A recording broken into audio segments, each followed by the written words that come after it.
All right, everyone, welcome back to Dudowski Shelter. Today, I'm going to bring you a video talking about why don't I ever have resources to do anything? What am I always waiting for? Why am I always waiting for things? This is a very common question, especially for newer players, and it leads down a path of thinking that you must pay to play for this game. However, there is a lot of things that you can do to always make sure you have resources that don't cost you anything. And I'm going to cover 5 things that all new players end up doing that causes them to screw up your resource allocation. Resource allocation is one of the biggest things that you can do in this game.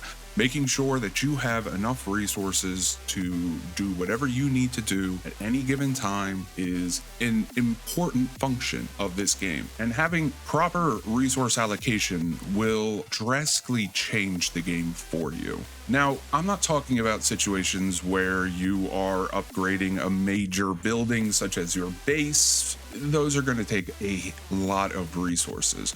But if you are trying to keep up with the basic buildings or you want to upgrade one of your warehouses, you should be able to get the resources to do that pretty quickly, if not almost immediately. So let's talk about 5 major resource allocation mistakes that new players make and how we can fix them. Coming in at number 1, using your resources to upgrade combat power and other buildings that give you perks over upgrading your resource buildings. Everyone in this game seems to want to be the strongest that they can be. In the beginning, it's easy to get caught up in that. There's maybe a lot of people in the same range as you, and everyone is kind of balanced. There's not too many people that are high up on the power charts, and there's a lot of people that are probably below you. For the time being, ignore that. If you do not have resources to build your troops or to solidify your power, there's no point in doing that. If you want to be serious and you want to get into this game and you want to build up your base to be as strong as possible, your number 1 focus needs to be on your resources and upgrading your resource buildings. That is the most important thing. And I'm not saying to upgrade all your resource buildings because some of them are not as useful as others. You are not really going to use any water. So making sure that you have that level 22 water filter over your refinery is not that detrimental. Focusing on what resources you need the most of should be the primary focus of leveling up. So as you level up your base, the first things you should be looking to upgrade immediately should be your iron oil wells, lumber mills, and maybe even your farms, but definitely your banks. And the important thing you need to realize with banks is that your banks will only produce based on your population. So you need to double check and make sure that you have enough of a population to support your banks. You actually produce less cash than what you're supposed to because you don't have enough people. Make sure that you're clicking on the cash button up at the top to make sure that your little warning symbol here is always at 100%. The other thing is your electricity. It is so important. It is one of the most important things in this game, and it is not hard to always stay in the positive. And I will talk about that in a second, because I know that is another thing that will make less resources for people because they will not have enough electricity to support their base. So number 1, make sure you're always prioritizing upgrading resource buildings over anything else. The second one is ignoring your technology. Yes, there is a lot of stuff in this technology, and yes, the majority of players just ignore technology to begin with, not just as far as resources go. But the thing we need to remember is do not sit or ignore your technology. The first things that you should be upgrading as a new player is making sure that those first 2 resource production technologies are maxed. The rapid production doesn't even take that long. Most of it takes a couple of minutes or 5 minutes. You can have that thing banged out real quick. Now, rapid production does not give you that much as far as resources go, so please do not prioritize rapid production over basic farming.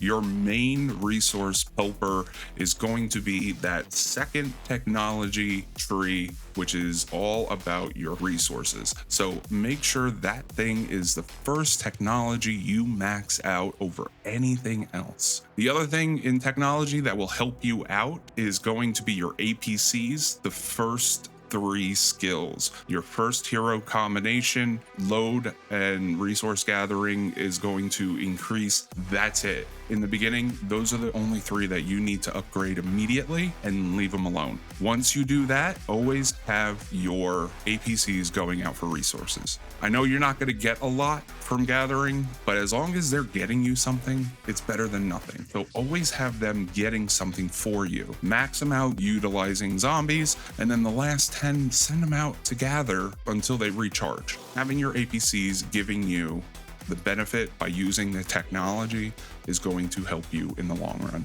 Number 3, this is where we're going to come back to what I was talking about earlier. Not upgrading the right resource buffs in the infirmary or the biotech or whatever it's called for you. There's a lot of different terms used and thrown around. The biggest mistake people make is not upgrading the appropriate buffs. We're not even going to talk about combat for right now. Let's head straight to the developmental buffs. Now, these you can max out pretty quickly and easily. It doesn't take too long, but there is a little bit of a trick, and we're going to go back to talking about the electricity. Now, if your resource buildings and your base doesn't have enough electricity, it will cut your resource production no matter what level you're at. So it's important that you're always having electricity. But I don't want to keep going in and loading my power plants with oil, and I don't really want to pay the $25 a month for the arms supply. You don't have to, okay? Real easy, simple trick to make sure you're always in the positive. 2 things. Number 1, make sure your windmill is always max level. Number 2, make sure your storage power plant buff in the infirmary is as high as it can go. That should be the first one you max out. Ignore the iron, ignore the lumber, ignore everything else. Go straight to the electrical buff, max it out. If that is maxed out and your windmill is max level that it could be for whatever level you're at, you will be in the positive without even adding to the power plants. You're not going to be making a lot of electricity, okay? I'm not saying that you're going to be hundreds of thousands of points over your baseline consumption. You will just be on the green side, but it will put you in a positive without filling your power plants. And every time I suggest it to someone, it immediately puts them in the green, and they're thankful. Those 2 things will have you in the green. From there, you can add to the power plants as you need to gain extra electrical. That's going to help you out. Number 4 mistake, and this is going to be a hard one for most of you to hear. Not upgrading your development heroes in the management station before upgrading your combat ones. I know that's a hard one for a lot of people to hear. Let's ignore the fact that the majority of people are not upgrading heroes correctly in the first place, because I'm going to make a video about that another day. And let's talk strictly about the development heroes over your combat ones. Your development heroes will add a significant bonus to your income to keep you moving forward, more than your combat hero, who will probably become irrelevant pretty quickly. Your development heroes are not going to change. Those ones, you do not really get that many new ones. Your combat heroes, you're going to be introduced to a ton of new combat heroes the longer you play this game. The basic legendary heroes that you think are going to be your top dogs are eventually going to sizzle out. They're going to become useless. Do not focus so much on your immediate strength right away, because in a short period of time, you're going to become irrelevant if you cannot keep up with it. So the first thing you should be focused on when it comes to heroes is making sure the right development heroes are in your management station, and that you're focused on the resource ones, not the military ones, and that you have them maxed out to the biggest benefit that you can have them. Yes, they're not going to help you in a battle, but you're going to always have resources, and you're going to hit base 25 before most other people will. So please do not ignore your development heroes. They don't cost that much to upgrade, and the buffs from them are going to long-term help you out drastically. And the last one, this is probably the most important one. There's two parts to this one. Not planning with events or using events to your advantage. What do I mean by that? This isn't necessarily an event, but I will consider it one because it only happens maybe 2 or 3 times a day. But your commercial hub. I'm not going to call that an event, but I will classify it as one for ease of talking. This commercial hub is going to be a huge source of income for you. And I'm going to tell you why. When someone raids you, whatever resources you have will be stolen from you if you lose. The resources that they cannot take from you is what's in your stock. It's more beneficial to have resources in stock than it is to have them on hand. Because if you get attacked, who cares about the resources that you had on hand? What's in stock is what you should be relying on to upgrade your major buildings. And as long as that is always full, you will never have a problem upgrading anything you want. Buying things at the hub is going to put things in your stock where it can't be touched if you were to be attacked. So your commercial hub is one of your most important assets that people overlook. If you have a decent level commercial hub, at least have the first 2 rows full. Let's assume the minimum is 250K cash. You will have $1 million cash in stock right off the bat. And the second row with the other ones are going to also immediately go to your stock. Now, all of them aren't going to be the best thing, but this is where you get to use your water, which you will probably have an abundance of. And resources are also going to be on sale sometimes. So you're going to have 30% off, 10% off, etc., etc. What I do, I always buy the cash row. I buy it out. However I have to do it, I always buy it out. 2 resources that you will always be running short on, iron and cash. Those are always the 2 that are going to be the most frustrating for you to have. So whenever you see iron or cash in a commercial hub, you should be grabbing it, regardless if it's on sale or not, because you're going to be spending less resources and gaining more resources for basically nothing. And it's going to go in your stock and it's going to get saved up. Do not overlook that commercial hub. Once I started buying pretty much the first 2 rows out all the time, I never had to worry about resources. The other thing that people overlook, I don't know if you're in a state that started Clash of Zones, COS, or not. If you haven't, it's basically an event. You will be going against other states and competing to do different tasks. One day we'll be building, one day we'll be resource gathering, one day will be technology upgrades, heroes, etc., etc. On those days, you will have an opportunity to get 9 individual boxes, and then you will get 3 alliance boxes. Now, if you can max out as much as possible, that will get you a lot of resources.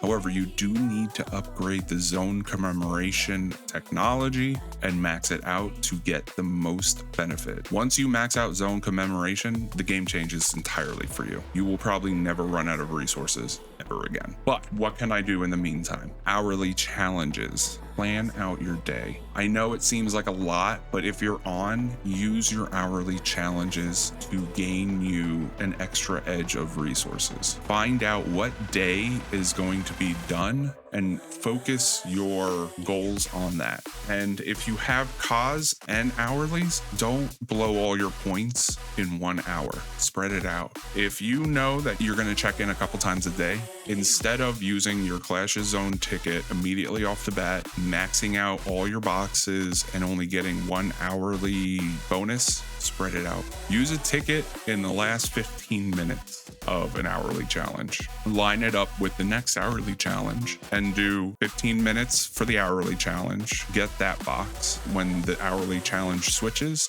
get those boxes. So for the cost of 1 COS ticket, you got 6 hourly boxes. So you got 2 hourly challenges fully maxed out, and you got bonus from COS. In that 1 ticket, in that 30-minute time frame, that is a lot of resources when you add it up and you see it. You can time those tickets at the last 15 minutes of 1 hourly challenge and into the next one to maximize your benefit in COS for 2 hourly challenges versus just 1. And the same thing could be said throughout. Now, if you click on the hourly challenge, and you click the little time clock up there, it will tell you every hour what the challenge will be and how many points you need. Plan ahead. Know that, hey, Tuesday is this day, so I'm going to focus on only doing those things. Do not jump around. There's no point in upgrading heroes unless it's on hero day, because if you do it on hero day, you're going to get an entire day full of extra resources and bonuses versus spreading it out throughout the week. If it's detrimental, yes, do what you have to do. But if it is something that can wait, which 90% of what you do can wait until the proper time and plan it out. Know what day is the focus of the challenges for the events and try and maximize as many hourly boxes as you can.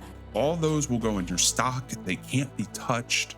So leave them in your stock until you need them. Leave every resource in your stock. What I like to do is I like to be at the bare minimum on-hand resources, because if I do happen to get attacked by someone who's stronger than me, they're not going to get much from me. And I don't really care at that point because I have a lot more resources in stock and I'm always able to upgrade whatever building I need to. So make sure your resource allocation is locked down. That is going to keep you moving forward and it will prevent a lot of frustration. I know not everyone is going to be able to do the same things. I understand that. But for free players, it's going to drastically change the game for you. Remember, like and subscribe for more content and more tips, tactics, tutorials. And if you have a topic that you would like me to cover or talk about as a new player, please throw it in the comments below. Have a great day. I hope you learned something. I hope you enjoyed the video. And until next time, be safe out there.